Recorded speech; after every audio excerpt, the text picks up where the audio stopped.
Good morning.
Hmm.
Hello, folks. Good morning. Sorry that took a little bit longer to sign in because I had to put in all the information. Link wasn't direct.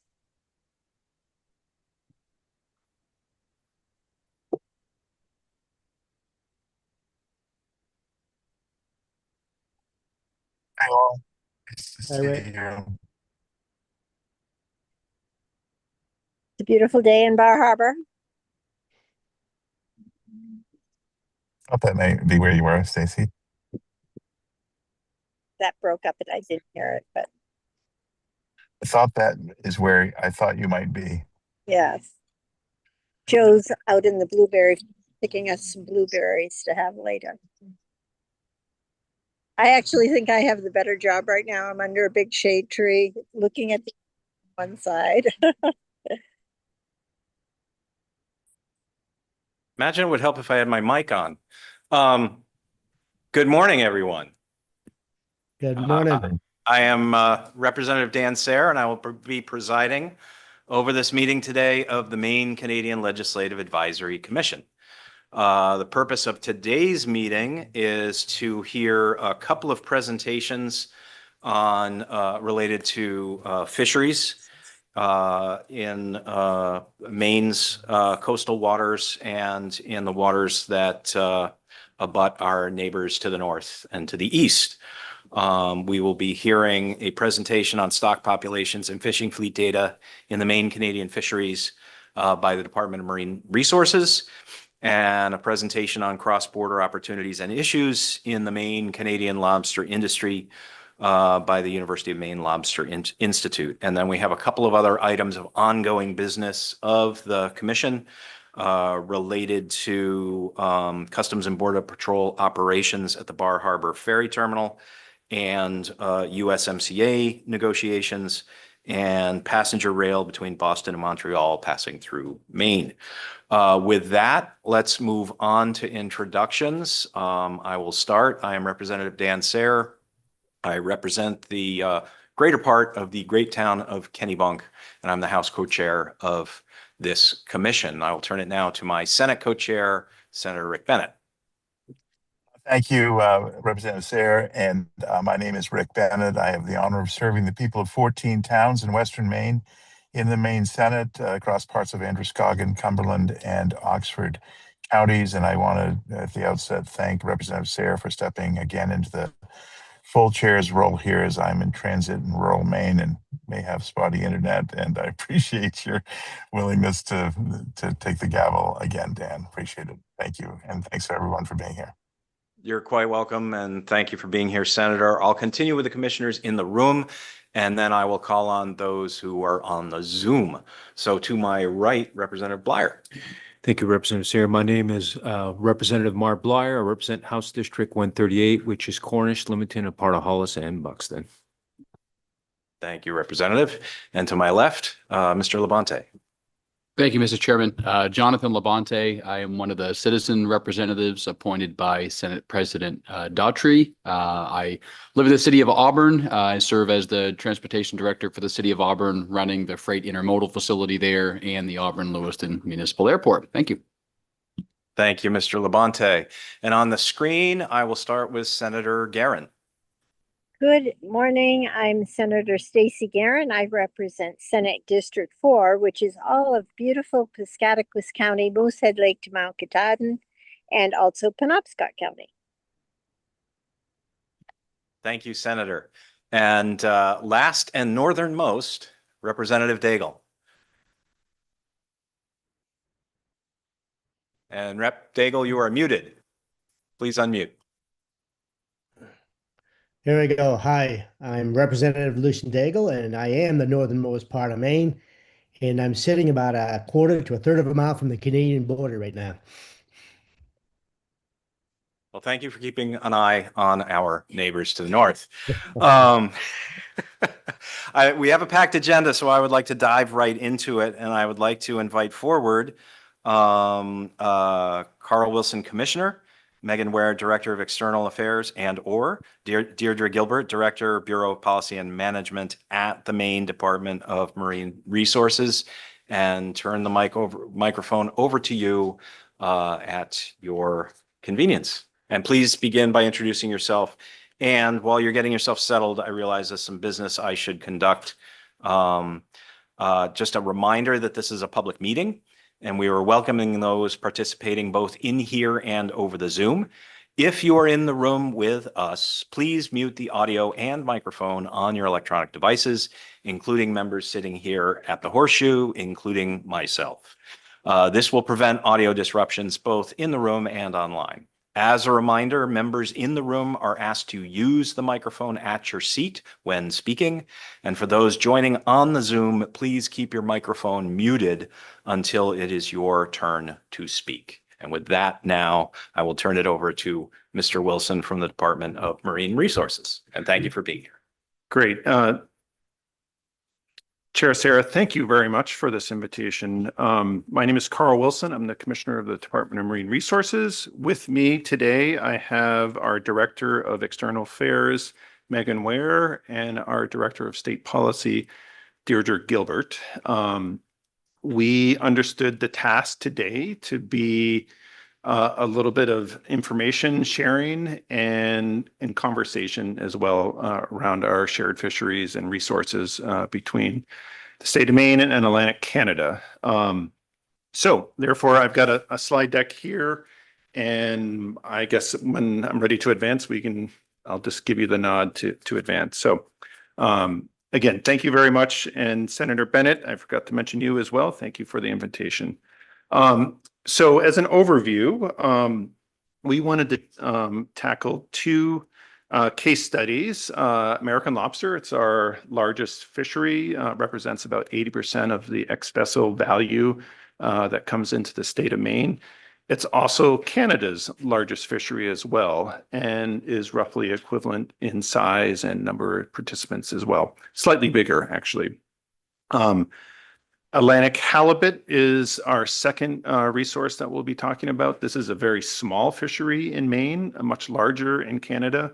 But like lobster, they all have high value, are very culturally important fisheries, and have the distinction of being managed by different bodies. Because fish don't know boundaries, but we do. These two resources we thought were kind of our two most obvious and direct connections with our Canadian colleagues.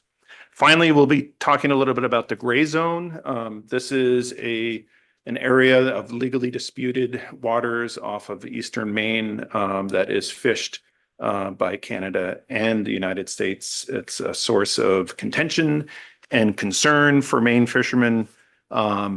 And one that we'll try to talk a little bit about that and how that actually impacts some of our management here in Maine and the United States. Okay, so we'll start with lobster management. Where do decisions on gauge size, V-notching, and trap limits get made? A lot of these conversations start with our Atlantic States Marine Fisheries Commission. This is a cooperative of Atlantic Coast states. Stocks that cross multiple states are more effective to be managed holistically than separately. So we participate in the Lobster Management Board. We have 3 commissioners per state and 1 vote per state. So we have a legislative representative, administrative representative, myself, and a member of the fishing industry that participates as well. States enact regulatory changes via state rulemaking, and the hammer is noncompliance. Finding can lead to the Secretary of Commerce to close the fishery in that state. Okay, again, lobsters are our highest valued fishery and highest participation. Over 4,000 licenses are issued each year, with over 3,000 people actively participating in the fishery in Maine alone. The main fishery in yellow on the figure represents Lobster Management Area 1, shared between states of Maine, New Hampshire, and Massachusetts, and this borders obviously the Canadian provinces as well. Maine lands roughly 90% of all US lobsters. The area, the much larger area in blue is what's called Lobster Management Area 3. So this is largely an offshore, mostly a corporate entities fishing in this area, and this represents about 5% of landings as well. Maine has been on really a nearly 40-year increase in abundance from what was a relatively stable period from 1950 to the mid-1980s.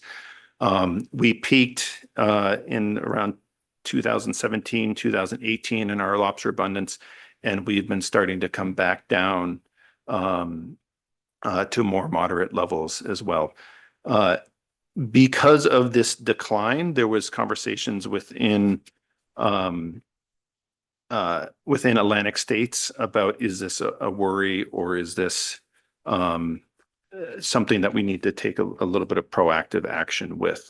So as abundance has declined, so have lobster landings. And this is just a representation of our recent landings since 1950. You can see in the gray bars of landings have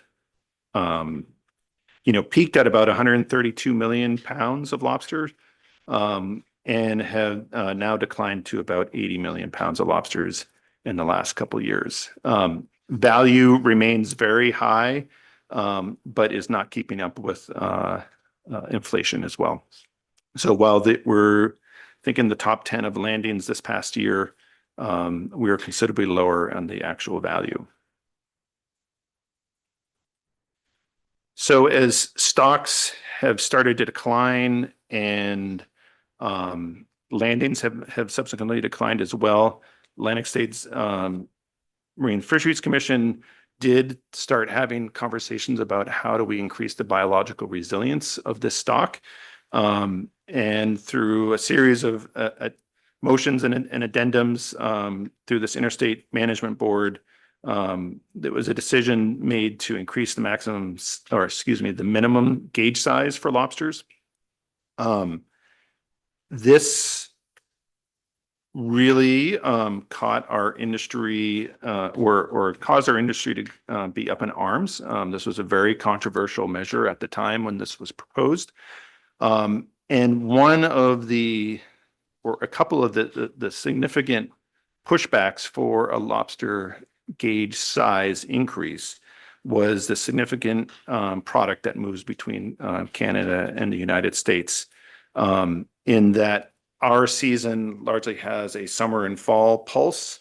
The Canadian seasons are largely set up to have a fall and winter and spring pulse. And so there's a lot of trading of lobsters back and forth for dealers to meet the orders and expectations for their customers.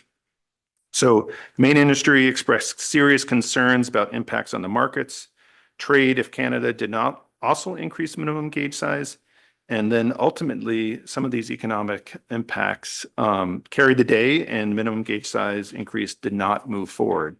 And this was, where social and economics came into play. Meanwhile, the resource, while we're not in any worrisome place right now, it is a point with the lobster resource to be aware, and that we're continuing to consider how we move with lobster management in the future. Okay, so let's move on to halibut. And I'm happy to answer questions at any time. My understanding, that we can get in back and forth, but unless I hear anything, I can move on. Thank you for that pause. Senator Guerin has her hand raised. So Senator Guerin, please ask your question. Thank you for the presentation. I was wondering what is the view of the Canadians? Are they pushing for the increased size, or are they happy to have it lower? I know several lobstermen who are concerned about the Canadians having less regulations than we do and putting the Maine fishermen at a disadvantage.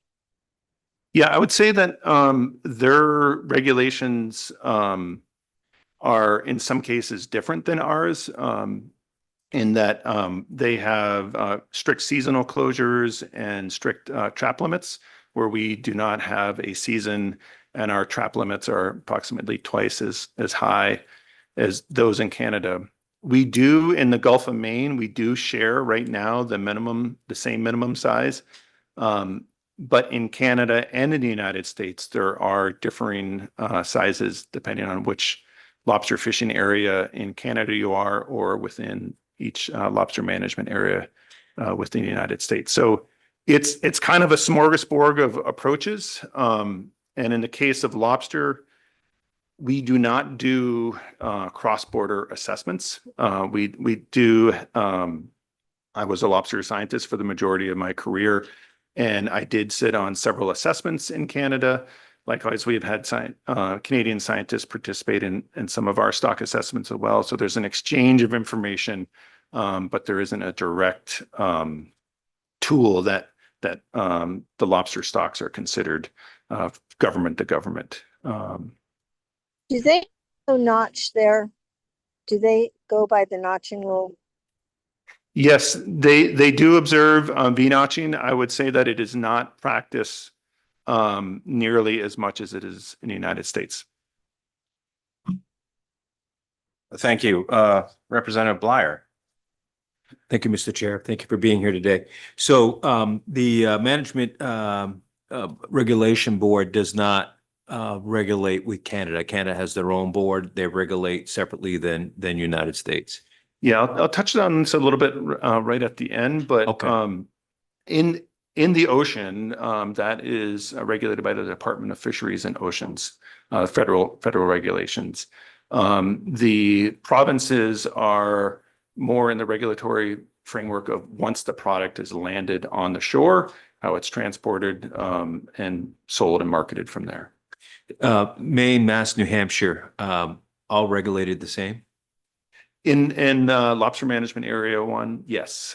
States have the option to be more restrictive than other states. So, for instance, Lobster Management Area 1 has a V-notch definition of 1/8 of an inch. We have decided to use a so-called zero tolerance measure. Okay. In your graph, you said yellow was regulated by the board, but the blue was commercial. What's the difference there? It's still regulated by the board. It's for such a large area, it has very few participants. So where Area 1 has 3,000 to 4,000 active participants, Area 3 has less than 150. Okay. Even though it's an immense area. And the last question now, looking at your graph, 1950, and I couldn't tell because of the text on the bottom, but it looks like the growth of lobsters is pretty flat for many years, and then it increases dramatically. First question is, could you explain why the increase is? And the second question is that if you're saying that there's a decline, it's still above the 1950, that straight flat line in that we've had for look like 20 years, but I couldn't see. Yeah, there was about a 40-year period where we had very consistent landings.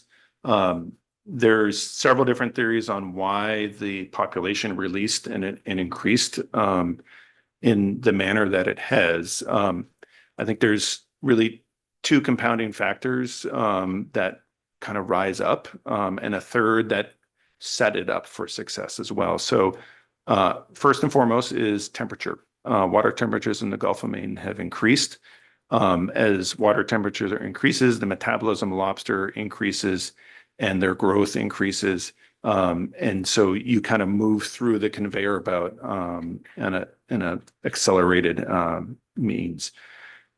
Increased water temperatures has also increased the area that is suitable for lobsters. And so they've spread into deeper waters, and fishermen are fishing in areas that they never would have in the 1960s or 70s, just based on the water temperature. Also, we've done a very effective job of reducing fish in the Gulf of Maine. And so the number of predators for lobsters has also declined. And so you've had an environment that's been favorable and predator field that's declined. And then you had the actual construct of the fishery minimum size, maximum size, throwing back egg bearing lobsters that actually set the resource up for success as well. So it's you really have to take all three, and that it was a well-managed fishery to begin with, and then it dealt some really good cards in the late 80s and 90s. So the decline that you're speaking about and looking to regulate to increase the population is still much higher than it was in the 1950s. So why do you feel that you need to regulate, increase the regulation? Yeah. So the period for the lobster stock assessment, which is what would set the kind of precautionary levels that then would trigger management actions, is based from 1980, so not back to 1950. And then it's also trying to be a little bit more reflective on what the current conditions of the Gulf of Maine are. And so a lot has changed since 1950. And so the reference period is much more in the last 35, 40 years that have seen these increases. Thank you. If I may follow up the line of questioning a little bit, we're talking about landings, not abundance, right? In that graph that you were talking about, that you were showing us. The stability was in landings. The figure that had the map with the different colors of the different management areas, that was actually abundance from the early 1980s. So it's a combination of both. Yeah. Okay, well, but I was speaking specifically to the graph that shows a kind of stable level, then a spike and a recent decline. Was that Yep. landing data or abundance data? They both match. They both So, match. yep. Okay, great. Thank you. Feel free to proceed to your next point. Yeah, very good. Okay, I guess we can go back to the presentation. Okay, on to halibut. So this is one of our kind of signature and really magnificent fish along the coast of Maine. Where do decisions on halibut minimum size and quota get made? This is done through the New England Fisheries Management Council. This was established federally under the Magnuson-Stevens Act in the late 1970s. The councils vote on measures that are forwarded to NOAA for their evaluation and federal rulemaking. There are 18 voting council members, currently 4 from Maine. Each council member gets 1 vote, and their requirements in federal law must end overfishing quickly, must rebuild in a specified time frame, and there must be quotas or kind of total allowable catch sold. In this case, Megan Ware represents the department at the council for us. So halibut, we're at the southern end of the Atlantic halibut stock. Halibut are considered to be data poor, and halibut trends are not captured well using traditional trawl surveys and other assessment methods. Currently, we assess trends via the trawl survey and discard rates in the Gulf of Maine and Georges Bank to help scale the quota that is allowed for the fishery. You can see that the 3 figures here all show a similar decline in relative and absolute abundance of halibut as well. So while landings in Maine are small, they're very important. This is a culturally significant fishery for Maine in that it's a small boat, day boat, hook and line fishery where fishermen will go and set trawls of hooks. And it's in many ways it's a rite of spring for fishermen to go out, and anybody who's tried Maine halibut, it's just a premier fish to eat as well. So we have had a decline in landings since 2015. And this is largely driven by declines in our US quota. And as that quota has declined, we've had to turn the knobs to try to match our regulations so that we don't exceed the allowable catch. So we've reduced the number of days, we've reduced the number of fish that fishermen are allowed to catch. So where Canada comes in is around whose fish are they and what is the connectivity across the border. And so what we have done is tag fish, and this is represented by the pink dot off of Eastern Maine. And 32% of those fish have swam all the way to Halifax and crossed. We can monitor these fish using acoustic tags that are pinging out, and as they go by our receiver, they'll get data logged and talk and recorded. And then 15% of those fish have returned back west. And so these kind of gross numbers have allowed some interpretation of connectivity between Eastern Maine and Atlantic Canada. We've had some go into the Gulf of St. Lawrence and all the way up to Newfoundland as well. They're really spectacular fish in what they do. Next slide, please.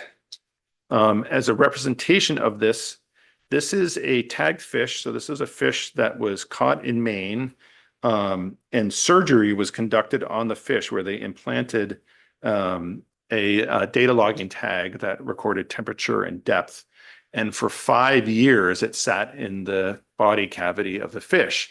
And knowing the depth and knowing the temperature, you can model the location and the movement just based on water bodies of where these fish went. And so what you're seeing is the projected location of those fish over time. And so you can see that the days kind of marching through. So this is an incredible data set of one individual fish and its movements back and forth. Just a couple notes. When it's in Maine, the depth is around 150 meters, so around 300 feet or so. When it goes into or over the continental shelf and down into deep water, it's going to a depth of over 3,000 feet. And we've actually documented spawning rises that the fish will come up close to the surface in kind of circular patterns with other fish and spawn. And so these are just some absolutely stunning data, but we are starting to kind of form the basis that we have a much higher connectivity to the Canadian halibut stock than we do actually the U.S. halibut stock. And this is some of the opportunities that we're seeing with halibut is that if we can kind of change, and make the what we believe is the correct argument that our fish that we're catching along the coast of Maine actually are part of the Canadian stocks and some of their assessment, then we have an opportunity to potentially increase our quota and return to fishermen in Maine as well. Okay. Any questions on halibut? We've been joined by another commissioner, Ann Perry, who I will ask to introduce yourself, and then please go ahead and ask your question.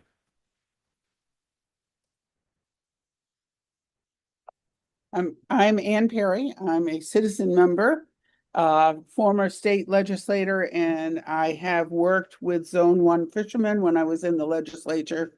So some of this is my question in terms of the gray zone. The question I have to ask regarding halibut and actually regarding lobster as well is there been a pattern change in terms of migration as a result of the change in the temperature change in the ocean, and are some of the change in the ocean affecting the migration of both the lobster and the halibut? Sure. I haven't seen much evidence of individual lobsters or halibut directly changing the patterns just based on a warm or a cold year. There are variations, and temperature is one of the covariates that's always brought into it. I believe, and if I was to read into a little bit into your question, we have definitely seen a eastward movement in the abundance of lobsters and landings as well. So Washington County, in the 1980s used to land 5 million pounds. They're now landing 25 million pounds. at its peak as well. And so what happened, it's not that lobsters got up and walked to Eastern Maine, but the habitat became favorable for lobsters in a more advantageous way. And that, again, their growth was sped up, but also the amount of area that was available for them to successfully settle in and develop and grow has increased remarkably as well. So it's again, not that they're getting up and moving, they do that, but it's what the pattern I believe that you're referring to is much more reflective of changes in the environment that has allowed the population in those areas to expand and be successful. So northern shrimp is another example of this, where we had a successful shrimp fishery along the coast of Maine. Water temperatures were at the southern limit of that resource. Water temperatures have increased. We're years into a moratorium on that fishery, and there is no recovery being observed. And that's likely because we are, probably seeing a range contraction of northern shrimp further north. Thank you. Okay. So the last topic is to discuss the gray zone. These are recognized disputed waters between the U.S. and Canada, bordering Washington County to the east. The blue line is what the U.S. recognizes. The red line is what the Canadians recognize, and the gray in the middle is the disputed waters. Up till the early 2000s, this was exclusively fished by U.S. fishermen. The Canadians did not choose to access it, and life was good. In the early 2000s, we noticed that, in fact, Canadian fishermen started to fish in there. And while the initial experiences were sometimes mixed, we're now 25 years into kind of a shared use of this water.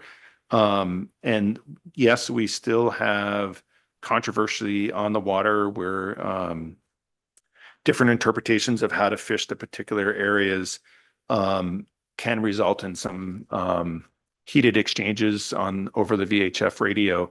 But largely fishermen are getting along and fishing next to each other. If we go to the next slide.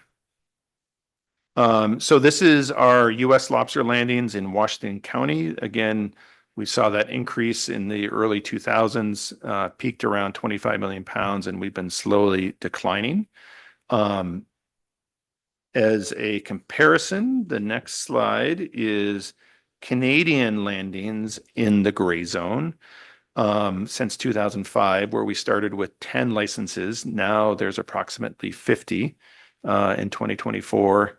And Canadians report, and so each vessel that goes from Canada has a tracker on board. They have dockside monitoring.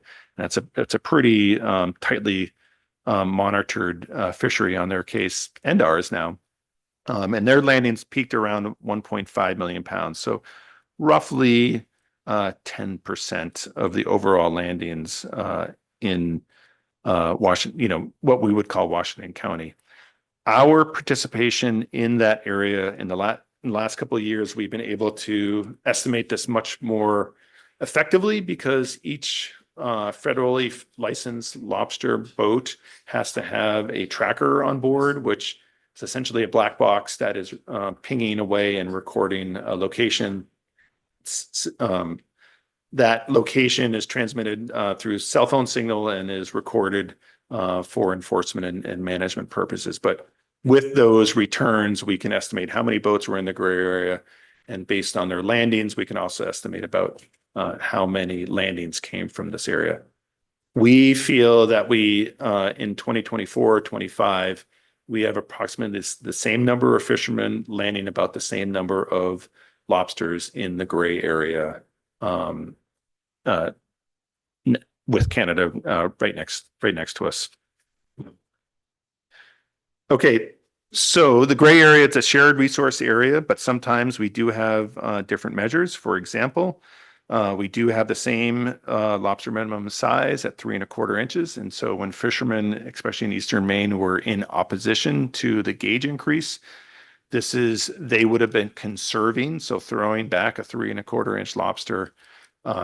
Very clear and cogent argument is, how are we throwing back this lobster for conservation, and then our Canadian colleagues are harvesting that exact same lobster because they would be operating under a different minimum size.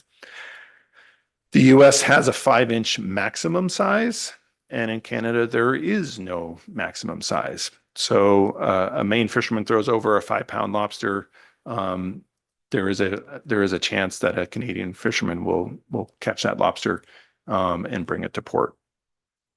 Another flip to this is the US trap limit is 800 traps. The Canadians have a lower trap limit of 375 in what they call the gray area, or LFA 38. This is also a shared waters for halibut fishing as well. The US halibut minimum size is 41 inches, and the Canadian halibut minimum size is approximately 32 inches. So managed under different authorities, managed through different stock assessments, and you can get different management measures. I understand, Senator Guerin, you have a question. Please go ahead. I do, and unfortunately a lawnmower is just started up across the street, so I'm not sure if you'll be able to hear me well. But I wondered about these larger lobsters and smaller halibut. Are they able to market those into the United States? Can they sell what we would consider an oversized lobster? So they can market oversized lobsters in the United States. They cannot do that in Maine. They can transport them through Maine, but they cannot be put on for sale in Maine. As far as Canadian fish, I do not know of any prohibitions that would limit what we would consider an undersized Canadian fish for being sold into the US market. I'm sorry, could you repeat the latter part of your answer? I didn't catch it. So for halibut, they have Canada has a smaller minimum size, and I am not aware of any prohibition of those small fish being transported into Maine and being sold on the market. Are you? It's a good question. Yep. Okay, thank you. Thank you. Rep. Bleier, please. Thank you, Mr. Chair.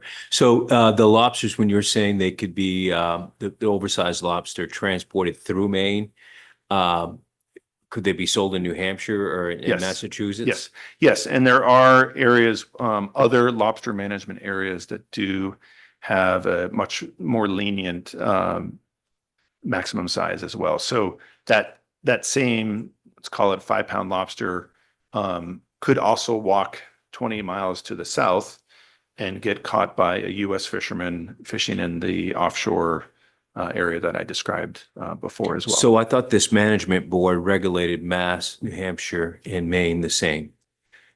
In Area 1. Got you. Thank you.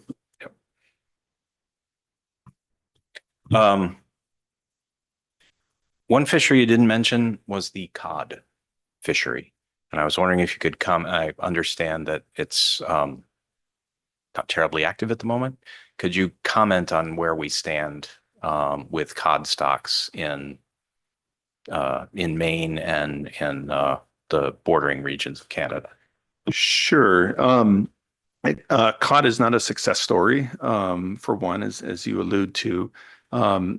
Cod stocks are managed under the New England Fisheries Management Council, where the quotas are set. We're at near record, if not record lows in those total allowable catches. It's really constrained a lot of the activity for this species.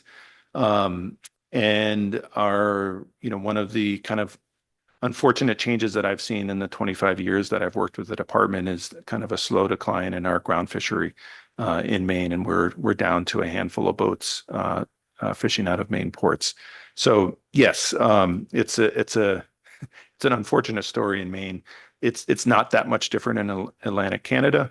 There have been some new changes in Atlantic cod stock assessments where we're now assessing Eastern Maine as its own separate stock. And so I think that there's, again, this opportunity for kind of cross-border conversations around what is most definitely a shared resource there too.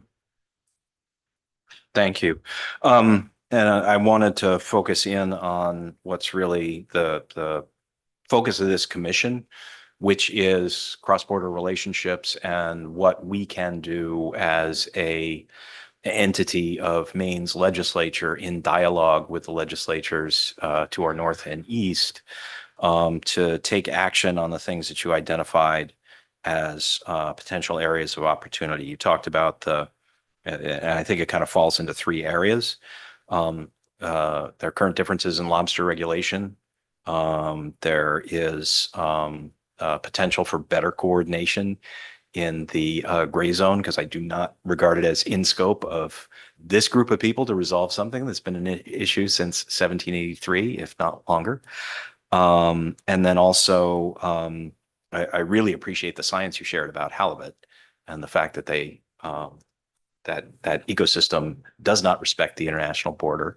And I use the word opportunity to describe what we might do in fisheries management. So could you elaborate on what exists as institutions for cross-border collaboration, or what would you Sure. recommend? to Yeah, this yeah, body? and maybe I can give the last slide here, and I can come back to that because it's also a question I think for you to help me answer that question as well. So if we just go back to the decision-making power here. Okay, so in Canada, it's Fisheries and Oceans. This is the lead federal role in managing Canadian fisheries. Minister has the authority to determine quotas, licenses, and seasons, stakeholder engagements, advisory committees, public comment periods, and they have a very active First Nation participation in their fisheries as well. Provincial governments have a much less to do with the actual at-sea fisheries and regulatory. So they're buying, selling of fish inspections, marketing, processing, freshwater fish, recreational fisheries. My question to you in part would be, I'm not sure that I'm familiar with the bodies that this group or this commission interacts with in Canada. For instance, for lobster fishery conversations, it's largely Department of Fisheries and Oceans, which is a federal regulatory body. And so do you guys deal with the federal government in Canada, or is it mostly in the provincial level? Our remit is to be a body that has peer relationships with the legislatures in the 5 provinces that neighbor us.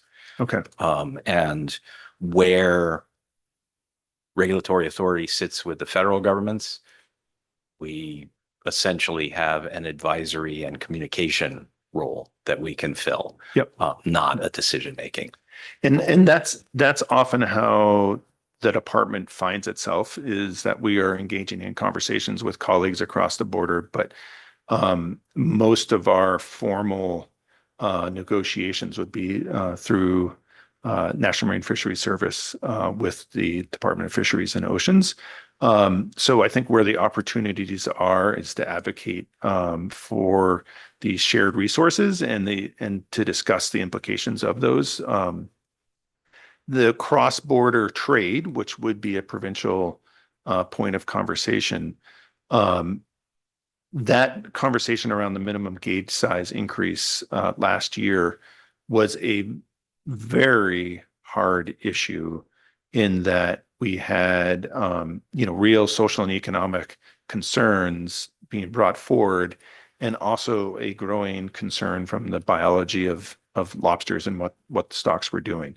And in that case, because the lobster stocks hadn't declined to a point of, where a flag was being thrown, and we were trying to do a proactive action we could not reconcile those social and economic differences at the time. So there's the opportunity for the conversation. We have had cross-border collaborations. I think the Lobster Institute will talk about their Lobstermen's Town meeting. My equivalents often participate in those meetings as well. We have fishermen, we have managers talking. And so there's actually a pretty healthy cross collaboration. When it actually comes to rubber hitting the road, if our lobster resource starts to decline, it most likely will be declining in Canada, in Atlantic Canada, and Gulf of St. Lawrence, or excuse me, Gulf of Maine and the Bay of Fundy at the same rate. Their fishery largely mirrors ours. And I think at that point, as we approach kind of management thresholds, that's when we're more likely to see the Canadian government coming forward and saying, okay, if you guys are considering a gauge increase, that might be something that we consider as well. Ultimately, you want to avoid one person throwing over a lobster for conservation and another person keeping it, and it can go both ways too. Absolutely. You mentioned our colleagues at the Maine Lobster Institute are here to speak next, so I would like to pivot to them. I'd like to thank you for your presentation, and to my fellow commissioners, I heard three things that are recommendations here. One is lobster regulation coordination. You know, you used the example of a lobster being saved for conservation by one fishery and then consumed by the other. An opportunity for coordination on halibut science and regulation potentially. And then also supporting ongoing sharing of the gray zone in a way that both fisheries are comfortable with. And what we've done in other instances is where there's a recommendation from those with expertise and regulatory authority through the form of a letter to give a recommendation to the commission to bring those recommendations to our opposite numbers in the Canadian legislatures. Great. So if that's an opportunity you'd like to follow up on, I'd like to make a suggestion that we as commissioners invite that letter. Is there any discussion or disagreement to that recommendation before we move on? All right, so if we're all comfortable with that, that invitation has been made, and I thank you very much for Thank you for your sharing time. your time and Yeah. information with us. Very good. And with that, I would like to hand the virtual gavel over to Christina Cash of the University of Maine Lobster Institute to speak further on cross-border opportunities and issues in the Maine and Canadian lobster industry. Thank you, and thank you for the invitation. I'm going to attempt to share my screen here. I apologize for not being able to be there in person. I have asked to my colleague Chris Bream, our project director at the Lobster Institute, to join us as well. So should you have any questions that sort of fall in his expertise area, he can jump in. And I'm just trying to figure out how to share my screen. So hold on just 1 second, please.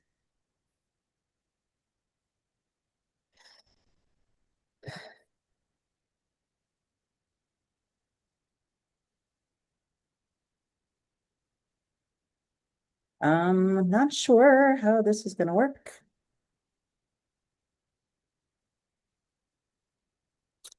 There's a lot of You want me to settings. try? Yeah, Chris, can you try sharing? And I'll I can just- try. Yeah. It's not giving me permission see. for some reason. Okay. Can everyone see that okay? We can see it now. Thank you very much.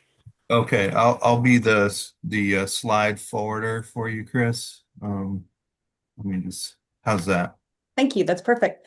Let me see if I can, yeah, let me just make sure. Yep, okay. I will mute myself now. Thank you, Chris. And thank you for the introduction. I am Chris Cash. I'm the executive director of the University of Maine's Lobster Institute. You can go ahead and advance, Chris. The Lobster Institute was established at the University of Maine in 1987 with a mission to foster collaboration and communication in support of a sustainable and profitable industry in the US and Canada. And we do that a number of ways. If you could advance, please. So what Carl was alluding to, what we're best known for is sort of our facilitation, very specifically of the US Canada Lobster Town Meeting that takes place annually and changes countries each year. This year, town meeting will take place at the University of Maine, February 3rd through 5th, 2027. So this would be a great opportunity for all of you to attend. If you are available, this meeting is really unique in that it brings together all sectors of the industry, managers, harvesters, processors, dealers, researchers, policymakers, academics, and students. We cap the event at 200, so we still have an ability to have a dialogue and as intimate conversation as possible with 200 people, but it really is this opportunity and a unique opportunity to talk about the most pressing issues that are affecting the industry at any given moment. Like Carl alluded to, we talked in depth about the gauge change that ended up not happening just a couple weeks before that meeting. But whether it's North Atlantic right whales or supply and demand, and supply chain issues, those are really the topics that we can get into over a 2-day meeting. Other meetings that we convene is the North American Lobster Science Symposium. This is a meeting that has come out of a National Science Foundation funded project that we're in year 4 of. This project was funded to look at how is the rapidly melting Arctic affecting the Gulf of Maine and the lobsters specifically, and how do we assess that? And we started this symposium as an opportunity for lobster researchers. Specifically, it's open to all lobsters, but we were primarily Homarus americanus. But to have this opportunity alternating with the international conference and workshop on lobster that happens every 3 years. And we were at capacity. There's really a demand for sharing this lobster science. And there's a map here that shows you all of the researchers and students that attended that meeting. There's a lot going on in the lobster research realm. But the next 2 examples I want to share are meetings that we've been hosting because we've been approached by industry on both sides of the border to host these annual meetings, now biannual meetings for the supply and demand meetings. It started sort of in the spring, I believe 3 years ago, when there was a real, we're not supposed to use the word, but glut of lobsters on the Canadian side. And there was a real concern on how that was going to affect the US fishery as it was opening up and going into the summer season, and bringing together lobsters and processors, dealers, and harvesters and association leaders to have this conversation. This year we had our 3rd meeting where really it's Canada heavy, and they're sharing like what they have seen in their spring loaded season ahead of maybe indicating what we might be seeing here in the US. This fall, we're going to start the first meeting of having that meeting sort of go in the opposite direction, and the US fishermen, harvesters, processors, dealers sharing what they have seen through the bulk of their summer and fall fishery season. And that was a conversation that's come to us. Another requested at the Lobster Institute to host. Another such meeting is looking ahead towards more research on early life history of larval lobsters and hatcheries. And we recently convened a meeting of prevalent researchers to look at what everybody's been doing historically in the lobster hatchery realm. And as we go forward, we are currently hoping for a congressionally delegated spending request to come through this fall to support more research in that area for larval lobster history. Can you advance, please, Chris?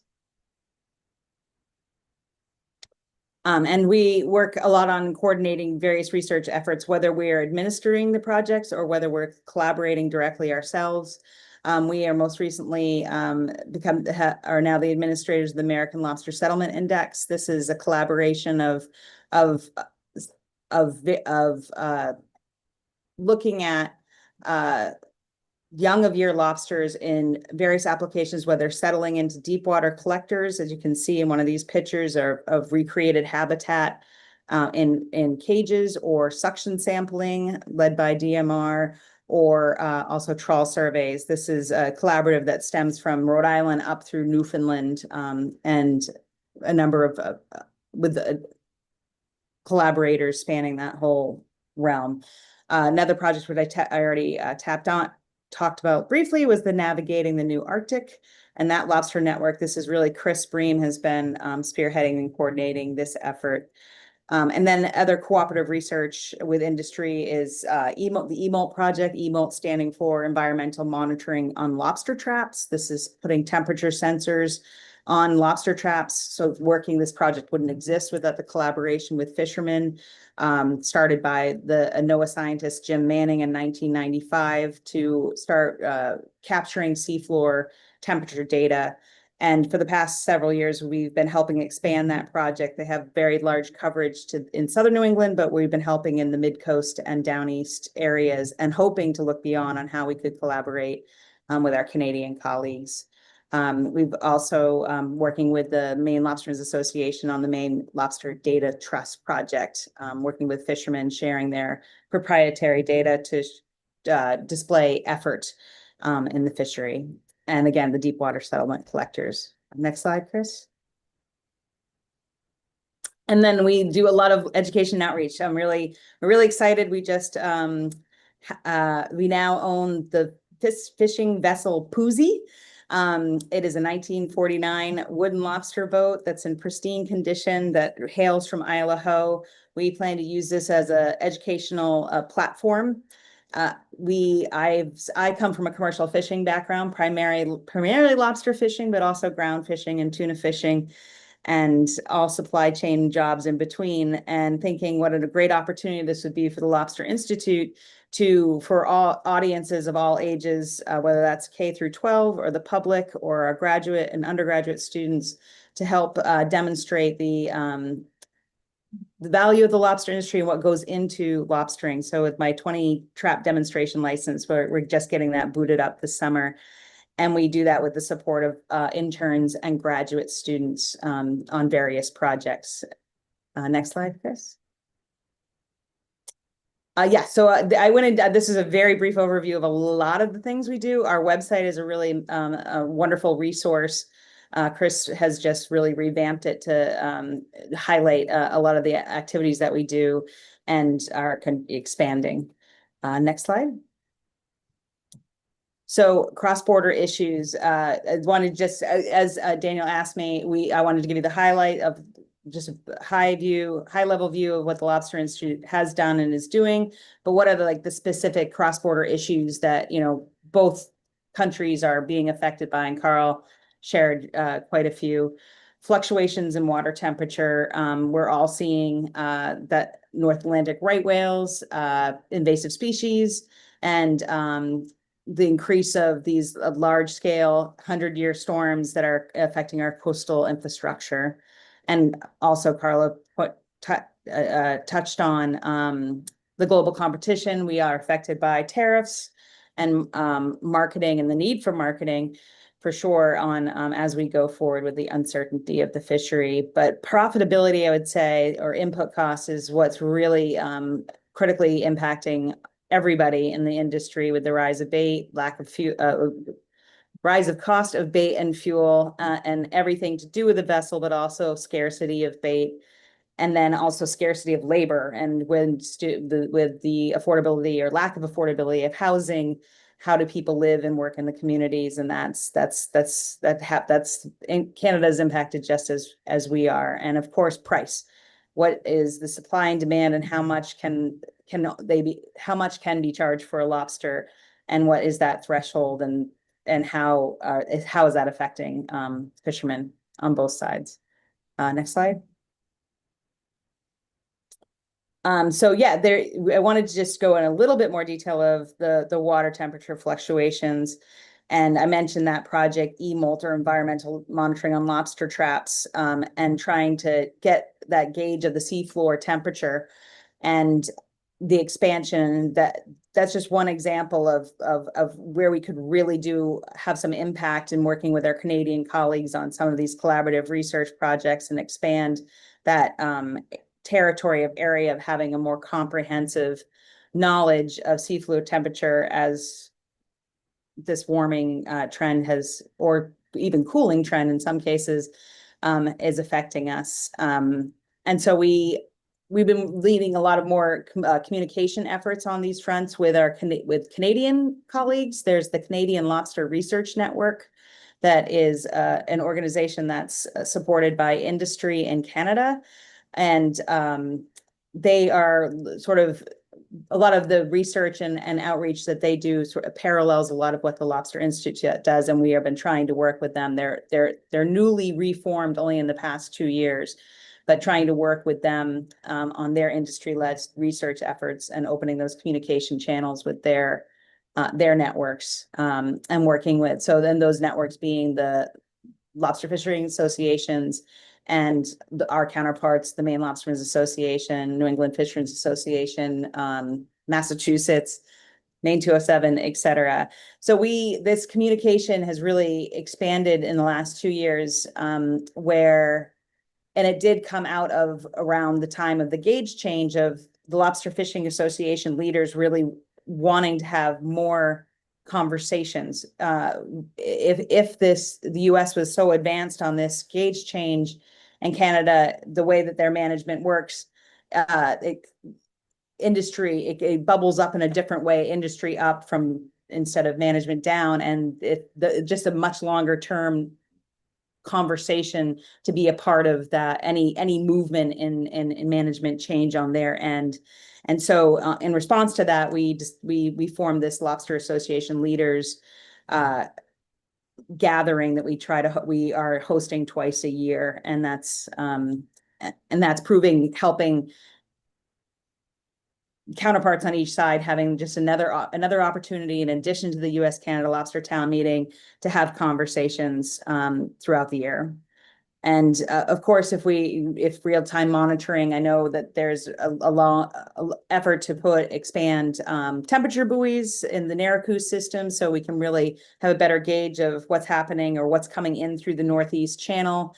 That's another thing that is being addressed or explored through our Navigating the New Arctic. But if all of our Gulf of Maine is being impacted through this narrow channel of nutrient-rich or nutrient-poor, rather, water coming in, having more monitoring or robust systems, and that would have to be in collaboration with Canada as well. So these are just some of the efforts that cross-border issue, timely, and how do we do it together? Next slide, please. And of course, North Atlantic right whales. There's not a conversation. DMR is very advanced on the monitoring and of what is happening in the North Atlantic right whale area, as they have been in the last few years. Canada is being very negatively impacted in the past 2 years, especially up in the Gulf of St. Lawrence. And how can we coordinate these scientific efforts and conversations more in this area? And this is a big one, but I'm just going to leave that there and say that there's a lot to say in the North Atlantic right whale space. Next slide, please, Chris. And then other expanded cooperative research. I said we have a lot of these cooperative researches, but because we can't, there's limited opportunity for funding that does allow us to work directly with our Canadian counterparts. Some of the cases, this work is being done separately or in silos on each side, and how can we do a better job to do that together? I mean, a really good example is one of our most recent interns from 3 years ago at the Lobster Institute, went to graduate school in Canada and ended up working on at a site that had a deep water collector program. And he, working with scientists at UMaine and DMR, to come up with a best practices on how everybody could be approaching the same method, using the same methodology for the same type of research. Another good example of this expansion with long-term low-tech technology that's been around but could really benefit fishermen being able to input. What we're seeing is the expansion of this, the EMOLT deck boxes that are getting seafloor temperature and the profile temperature, but how can take more advantage of them so that fishermen can record invasive species they're seeing, water conditions, green crab, sea squirts, what are they seeing also in Canada? And so trying to coordinate and expand these projects. Next slide. Yeah. And then, of course, the increased communication between the shoreside sector and the harvesters and the economic challenges. This goes a lot into speaks a lot to the supply chain conversations that we're having and expanding. And I feel like with this is the type of thing that we need to, this is our strength and where we might be able to be helpful to the committee if there's other ways or other meetings that we could help convene that could be of support to this your initiative of peer relationships. So please let us know how we might be more support there. And I guess I would end by asking Chris Bream to jump in with any, oh, well, no, I missed a slide altogether. Of course, how do we get more people into the industry, staying in the industry, working in collaboration with training programs for young skippers. They're working on funding programs for supporting young fishermen to get into the industry. And Carl touched on it, and it could not be more critical of how do we review and study the socioeconomics or the social indicators that could forecast what might be coming down the road as we look towards potential of a more declining fishery, and how is that happening?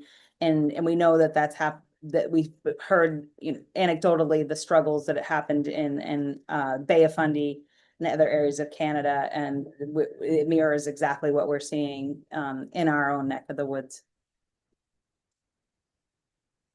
And this is our summary of the pressures that of the U.S. and Canada, and just how interdependent we are. Between the seasons, the supply, our gauges, how our commerce and international commerce is affected, how we can work together and learn from each other. I would like to just add, the Lobster Institute has a really robust advisory board made up of a lot of these Lobster Fishing Association leaders, as well as the counterparts, Lobster Council of Canada, the Maine Lobster Marketing Collaborative, and a lot of the fishing association leaders. And so having those people as a resource that we convene meetings with biannually. I would even go so far to ask maybe this committee might want to participate in our upcoming November advisory board meeting. We invite a group to come and participate, a unique group to come and participate at each meeting. And that might be a great meeting for you to learn more about what we're doing and meet some of the people that are helping support our work. And there's Chris, could you add anything to that, or? No, I think you covered it really well. I just appreciate the opportunity the commission provided us this morning to share what we do. So thanks. I don't have anything else to add. Well, thank you. Yes, Happy and to any answer. questions, and we appreciate. Well, thank you very much, Chris and Chris. Any questions? I see Representative Bleier. Please go ahead. Thank you, Mr. Chair. Thank you, Ms. Cash, for being here today. I'm curious on who and how do they set the price of lobster? And does Canada and United States set the price of lobster equally, or they have their own mechanism? Yeah, that's a biggie. I can't say that anybody sets the price. It's sort of supply and demand and what is happening on any given day of what is willing to be paid. It's not there's no coordinated effort to set the price, and that would be probably illegal. But there is everybody is watching each other and what is happening. And certainly when Canada opens up and all of the lobster fishing areas open up in the spring, there's a very high price that most fishermen, if you are catching anything in the US at that time, you're seeing a high price. Canada opens up, the price goes down because all of a sudden there's a lot of supply and less demand. So that's sort of just how it's always worked. Okay, thank you. I don't know how much to add to that. Other questions? Seeing no others, I will ask. You mentioned the Lobstertown meeting. That takes place in January, is that correct? This year it'll be February 3rd through 5th. It's at the University of Maine, Orono. The bulk of the meeting is actually the 4th and the 5th. And it's a 2-day meeting where we usually have four major sections. We try to address sort of what's going on with the ecosystem, what's going on with the supply and demand, what's going on in management, and any other topical issue that might be pressing at any given time, any given year. We are just starting the process for planning our agenda for this year's meeting. We start next week. Great, thank you. It may be an opportunity for one or more commissioners to attend and participate in some way. I'm going to try to wind up one question and tie all the threads together in it. You've outlined a number of potential areas, both presentations have, for increased communication and attention to the socioeconomic concerns that shape, give shape to the challenges around fisheries across borders. To be clear, most of this cross-border work is done at the federal level, and we are a state entity. Our charge, the reason we exist, is to use our role as a legislature at the state level, designed to be most responsive to the socioeconomic concerns of the people here in Maine, to be the voice of those concerns and recognizing the opportunities that also rise from them, and be able to communicate to those with our peers in the same level of government in Canada in sort of an advisory and communication role so that federal policy can be better informed. With all of that as context, do you have recommendations for us in how to take effective action on some of the things that you've identified? That is a good question. And I guess I would request the time to give it more thought as far as being able to be more thoughtful and identify who would be, how would that look, what would that look like, and who would those people be? But certainly with the people that we do work with, we can be helpful in exploring that opportunity. Well, that's an absolutely fair answer to a big question. I'd like to thank both our colleagues from DMR and from the Lobster Institute. I will confess not knowing that a Lobster Institute existed until about a week ago. So I'm and it was very gracious of you to arrive on short notice and give us a comprehensive overview from both your perspectives. And we are open to further recommendations on what we can do to affect positive change on the issues that have been identified.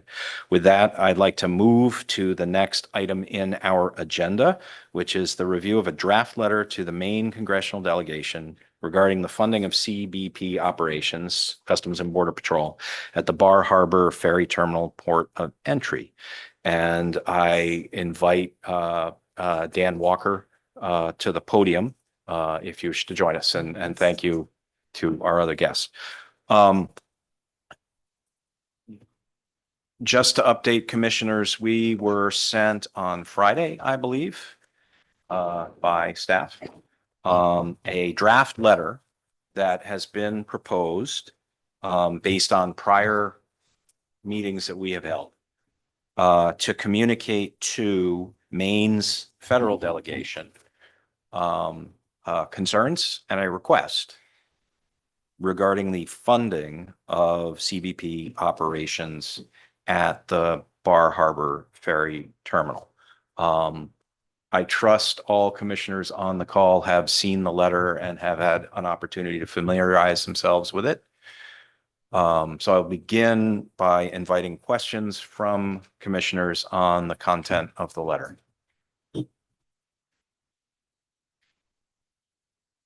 Representative Bleier. Thank you, Mr. Chair. Thank you for being here today. What's the, I'm trying to figure out what is the pushback from the government on trying to provide more customs for Bar Harbor? That is the $1 million question. Thank you for making that question. And I'm going to return to my colleague, my law partner, Harold Pacious, for this. I'm Harold Pacious. I'm a lawyer in Pretty Flaherty, an old one. We have met. I've been on this since 2018 with our delegation and with CBP. I've interacted with CBP. Probably the best way to answer that question is to use their words. I have a transcript of a meeting we had a year ago this past January with Customs and Border Patrol. And this is from the transcript. Where they're explaining why they won't treat us like everybody else in the country. And they say that you're a seasonal operation. That is that the ferry operates 4 months a year, approximately, maybe 4 months and 2 weeks, something like that.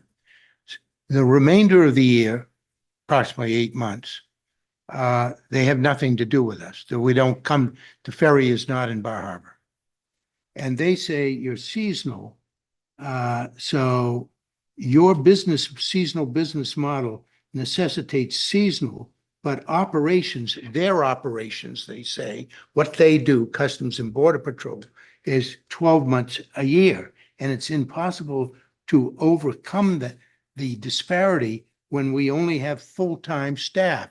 That's why they say you, the ferry, the Canadians, have to pay for 5 agents at the beginning. Now I think it's 4 agents, full-time, year-round, even for the 8 months that they're used for things that have nothing to do with us. And that's their answer to that very difficult question. If I could just take 1 minute to give you a little perspective I had worked for the federal government for many years. I'm old, I hate to admit what I'm about to admit. I worked during the entire Kennedy administration and Johnson administration in Washington, first as a liaison with Congress and later at the White House. And so I see this through the perspective of my own experience. This ferry has been around. There's been a ferry service between the Maritimes and Maine since 1956. Always.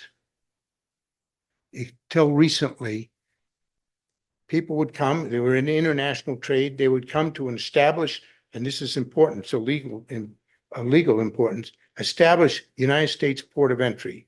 The port of Bar Harbor is a United States port of entry, so designated since 1927, 99 years ago.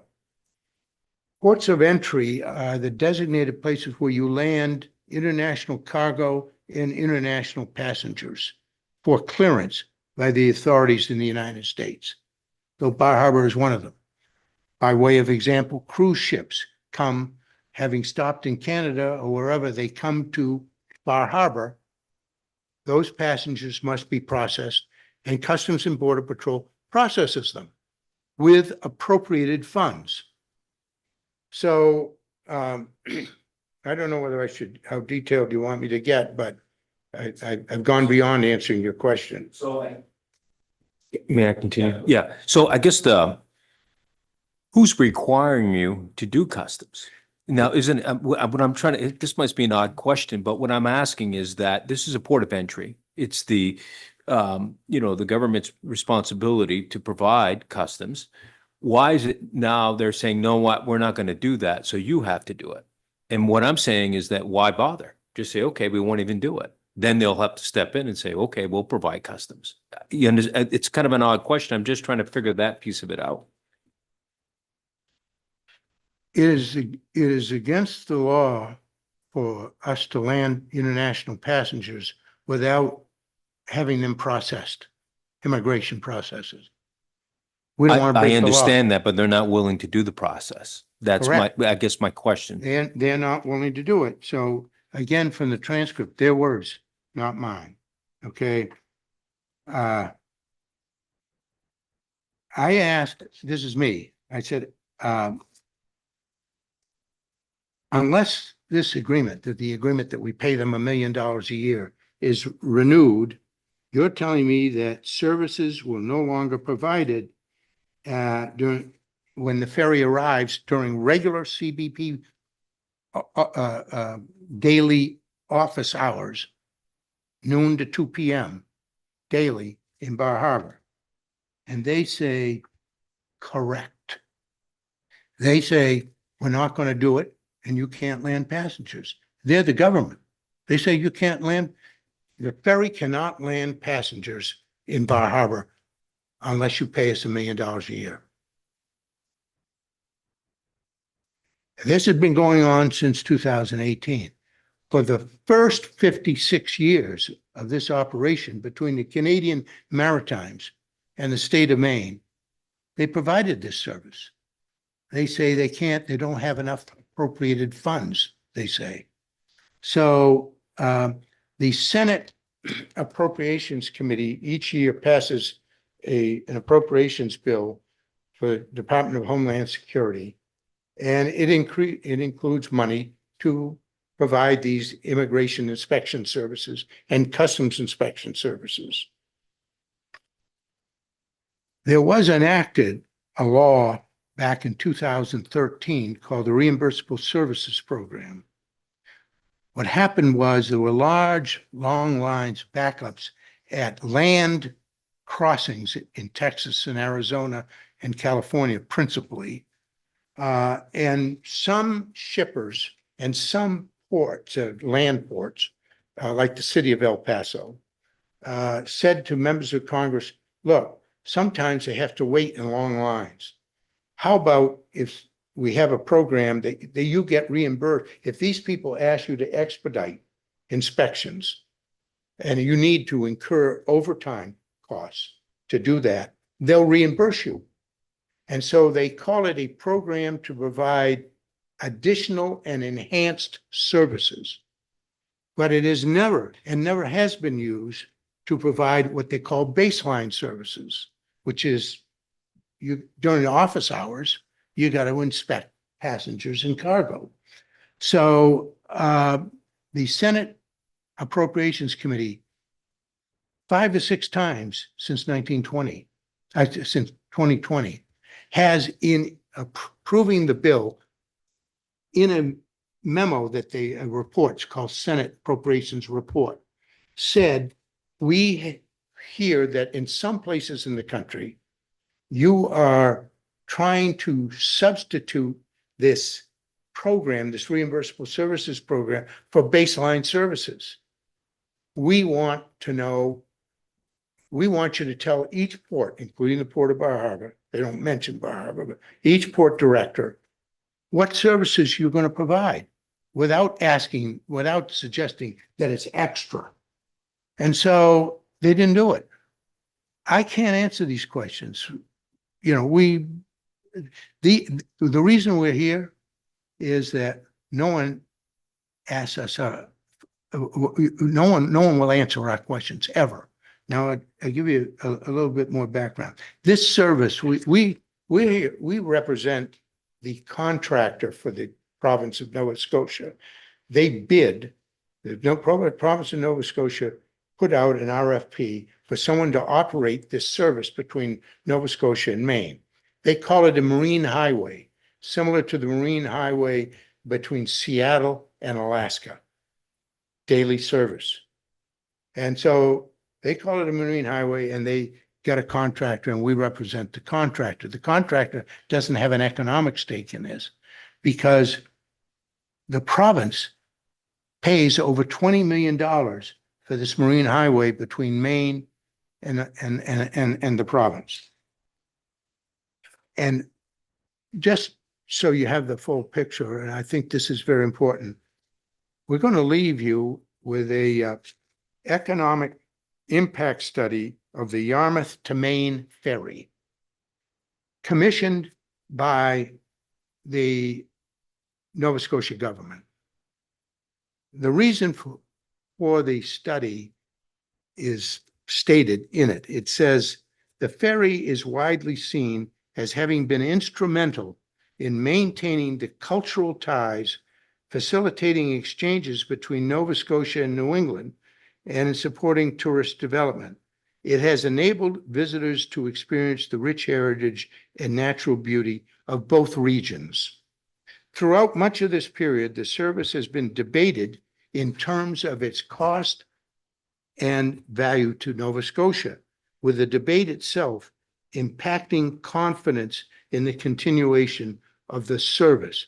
In 2009, political decision, it was decided to no longer spend what was $19 million a year of Canadian taxpayer money, Nova Scotia taxpayer money, to sustain this service. So it stopped.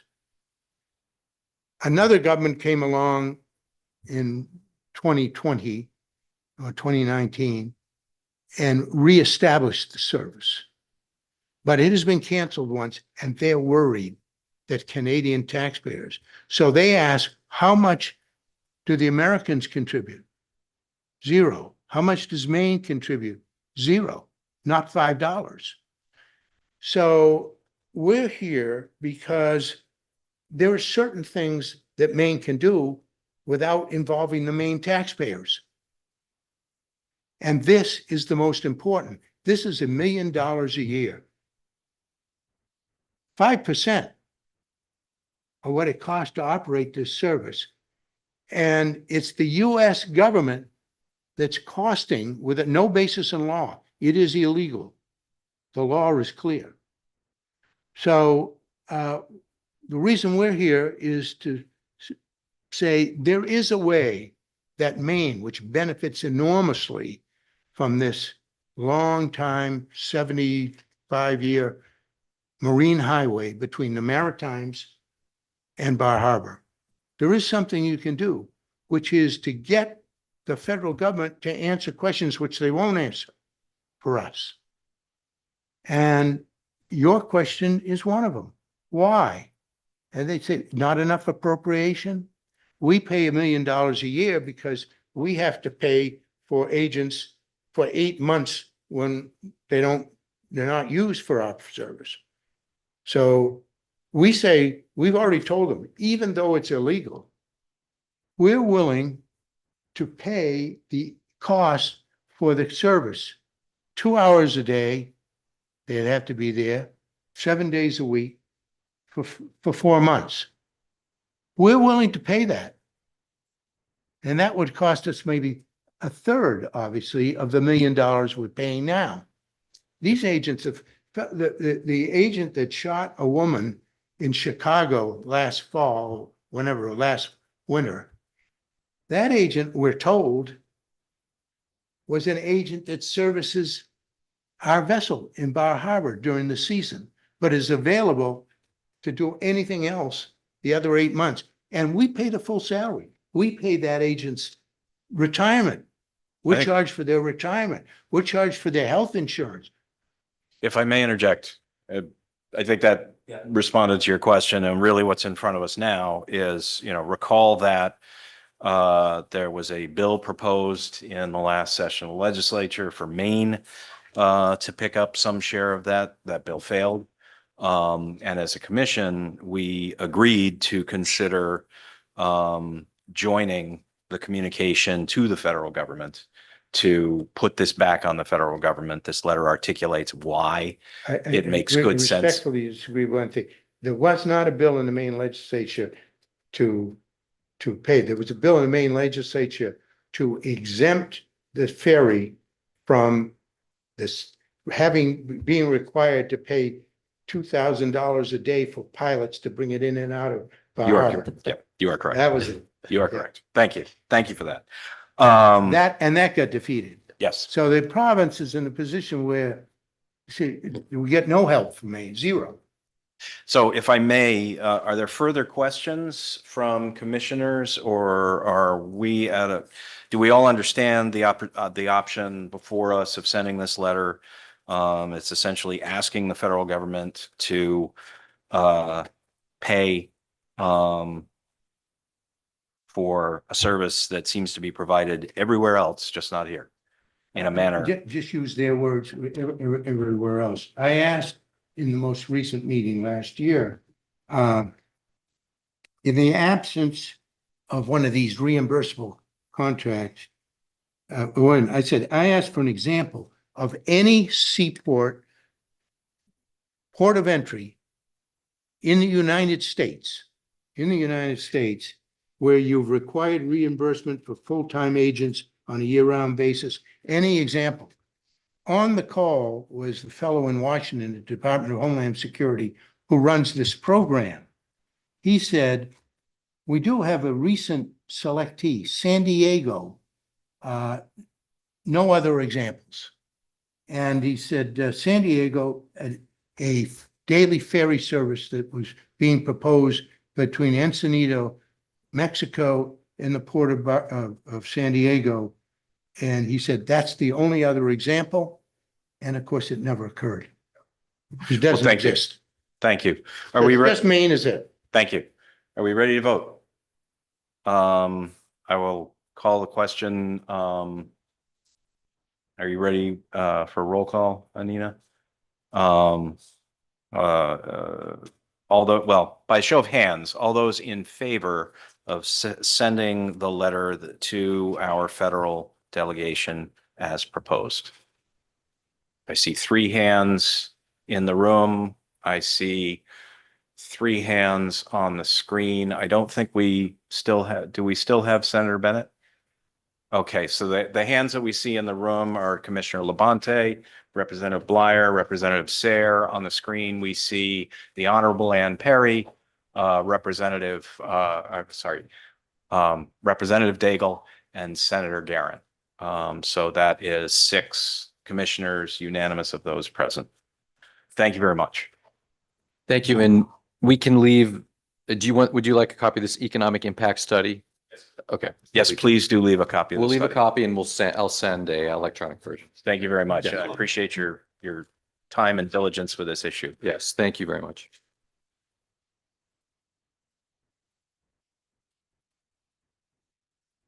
Okay, we are on to item 5 on the agenda, and this I can address rather quickly. In our last meeting, we had a discussion of the importance of negotiations of the USMCA, the trade agreement between the US, Mexico, and Canada, and the possibility of inviting DECD to advise us on that. The chairs reached out to DECD and we received the response that this is not in their lane. This is in the federal lane. However, if we as a creature of the legislature, I should probably pick as an instrument, not a creature, we're not a creature, instrument of the legislature. If we wished to open up the opportunity for input from those industries and communities in the state that are that have most at stake in how our trilateral trade agreement is renegotiated, wish to give us their input, that it was recommended well, not recommended, it was agreed that it would be a good idea for this body to invite that input. So in response to that, I have begun to reach out to representatives of our forest products industry, our international trade organization. We have heard from fisheries, and I would welcome the thoughts of this group, whether that idea of soliciting input from key international trading industries in Maine is something that we'd like to see in a future meeting, or perhaps proceed towards the same kind of letter to the federal delegation articulating some of the ways in which Maine has a particular stake in the trilateral trade agreement. So comments, questions, feedback from commissioners. Rep. Bleier. I guess the only comment I would say, if the DECD is saying it's not in their lane, with the information that we get, what are we going to do with it?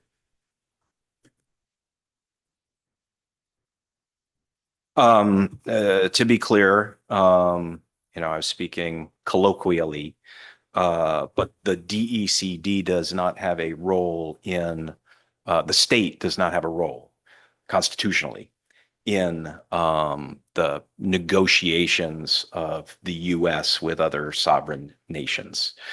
That does not preclude entities in the state making a communication to our federal delegation saying these are the things that matter to the people of Maine in international trade. And so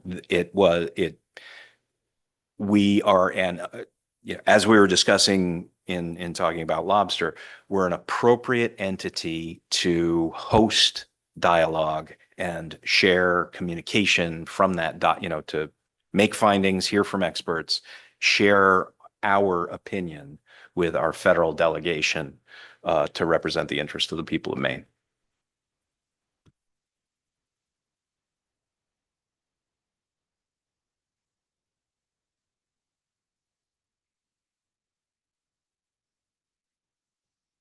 Seeing no further questions, then it is my intention to proceed with outreach to, and I'd mentioned specifically folks at MDF, MITC, our forest products industry, our fisheries industry, agriculture, energy, and if there are other entities in the state, the chamber, the Maine chamber, and if there are commissioners who are interested in sharing the burden of that outreach or collaborating on that, I'd welcome the assistance. Okay, we could proceed on that offline, I believe. Thank you for the feedback. Item number 6 is an update on Boston-Montreal passenger rail discussion, and I will start and invite Commissioner Labonte to join in. We had left things with the hopes that the Transportation Committee of the Legislature would potentially identify areas for further action from the report that we shared with them during the legislative session. That has not proceeded, or it did not proceed during the regular session of the legislature prior to adjournment.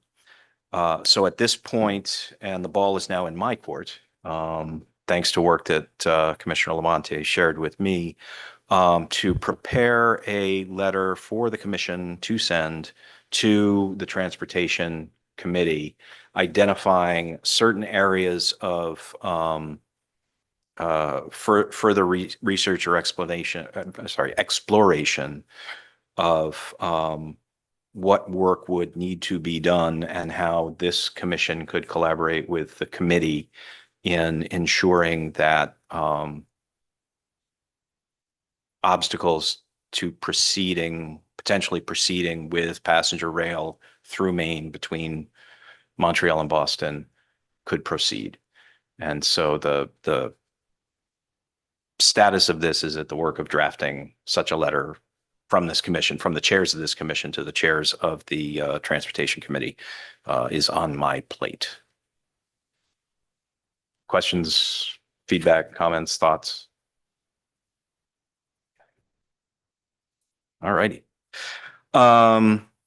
Okay, so we're on to item 7 then, discussion of next steps among the commissioners. I will move what we just discussed about USMCA negotiations and getting input from critical internationally trading industries in the state into an area of next steps. I don't believe we have, well, I'll pause there. Other next steps, other items of open business in the minds of any commissioners that we should pull back in. Seeing none. I believe that leaves us with the business of scheduling our next meeting. And I believe we've been going every other month while we were in the toasty part of the year. So I would suggest that we look at September.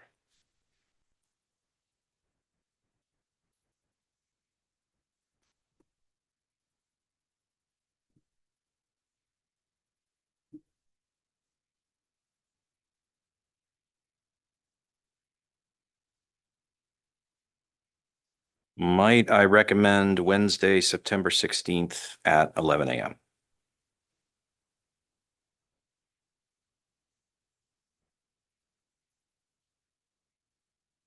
Any objections? All in favor? All right. Any other business to discuss?